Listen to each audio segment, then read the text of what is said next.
birthday! Happy birthday! Happy birthday! Right. Kung elbow. 1, 2, 3. Ikaw muna, kuya.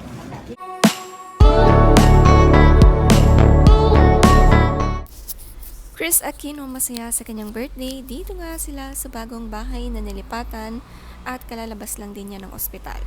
Dinalaw nga ang mga kaibigan para salubungin ang birthday ni Miss Chris. Nag-prepare nga sila ng salo-salo para pasayahin si Chris Aquino. Ang dami nga ang lobo dahil bawal nga muna ang bulaklak, ito ang mga dinala nila.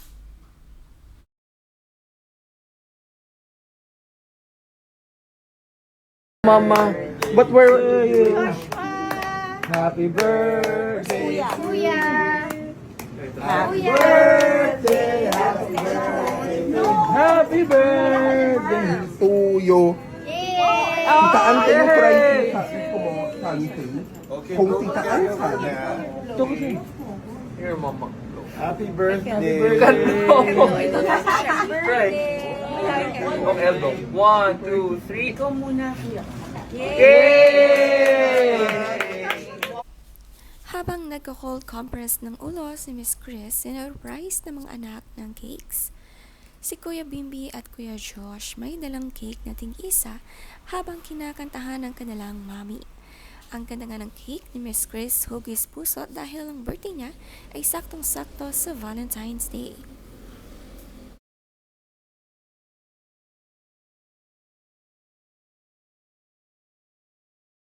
Okay, blow your other cake, mama. Happy birthday, Mama! Lapit ka, quiz na, ma'am. Wait. Sorry, mom. I might drop the cake. Wait, is it up? Okay.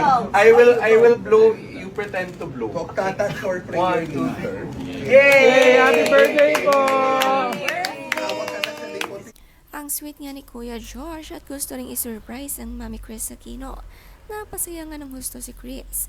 Very healthy at nakakagalaw na nga siya ngayon. Masigla.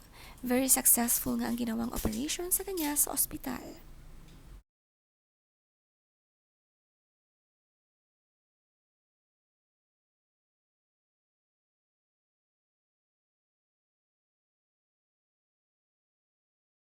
Ang mga pagkaing hinanda sa birthday ni Chris ng mga kaibigan ay kanyang mga paborito. May spaghetti, roast chicken, iba't ibang luto ng ulam, may gulay at pasta. Si Michael Leyva hindi pwedeng mawala sa birthday ni Miss Chris at 6 na cake ang nakahanda nagpadala kay Chris Aquino. No flowers nga ang request si Chris Aquino at masunurin naman ng mga kaibigan. Kaya naman mga balloons ang dinala sa kanya.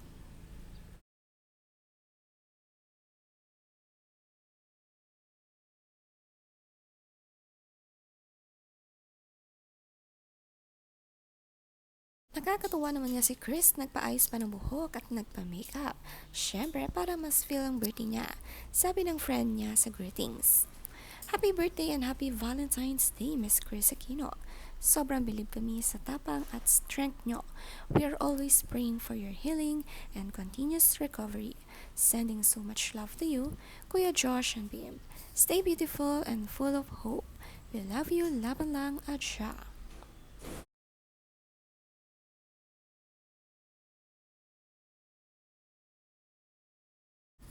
Ito rin naman ang birthday greetings ni Jonathan Velasco.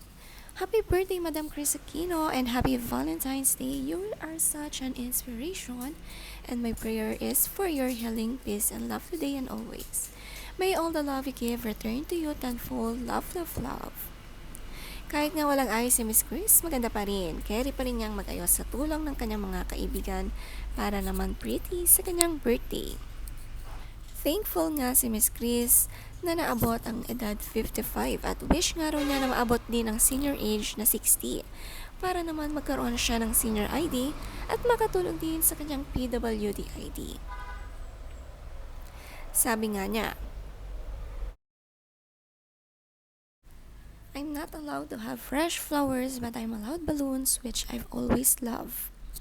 I'm not yet allowed to walk outside until 4 weeks after my stitches are removed.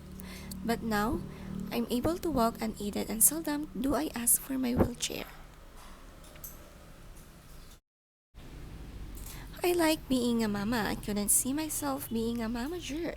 Bim is still undergoing his training, including a few skills that may surprise you, and I'm leaving his career planning to someone I trust because he has integrity, a solid home life, and he and his beautiful wife cared enough to invite my son over to their home to meet their children, and that reassured me that Bim will be treated like family. Sabi pa ni Chris Aquino, I'm so grateful to reach 55 and I am now praying to reach 60. So I'll have both a PWD and senior citizens card. So many online establishments don't accept the PWD as a valid government issued ID. I never learned how to drive, I only have my passport. Tomorrow, I'll answer as many questions as I can that you'll write in the comment section.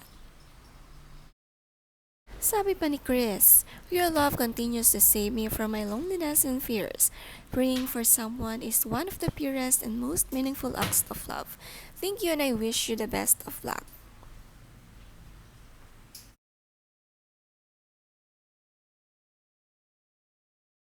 Nananatiling positibo nga sa buhay si Chris Aquino, hindi susuko para sa mga anak. Maraming ang nagmamahal sa kanya at maraming nag-aalaga. At mga nagmamahal na doktor na very concerned talaga sa kanya at genuine.